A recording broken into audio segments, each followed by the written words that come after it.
már 4 hete készülünk, mi egy szalmásperzseléssel kezdtünk, azt hiszem, hogy itt senki nem csinált ilyet. Ez egy olyan dolog, hogy megmutattuk, hogy a régi falusi őseink, hogy csinálták ezt a műfajt, ebből próbáltunk egy bemutatót adni. Amit külön díjaznak, nagy sikere szokott lenni ennek a versenynek, és sajnálkozunk alkalmanként adon a zsűrin, aki ezt a feladatot elvégzi, hiszen 40, 50, 60, 70 például pálinkát végigkóstolni, de megosztják ők egymás között. A pálinkához pogácsa is van.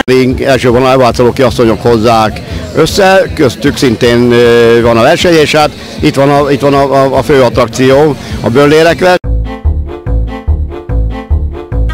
Jaj, de jó, jaj, de finom, lesz ugye hurkai az asztalon, ünnepel, elfogy a bor, jó minden rokon. Jaj, de jó, jaj, de finom, lesz ugye hurkai az asztalon, ünnepel, jól lakik végre minden rokon.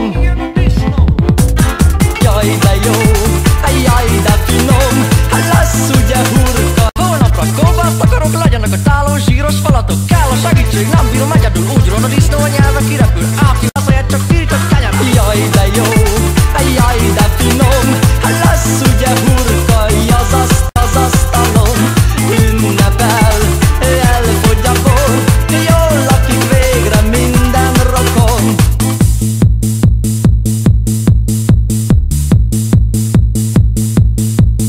Jön a disznó, és az arcom mosolyog, nem sejteti még, hogy ki vagyok. Kalapisztoly a szabjám késem.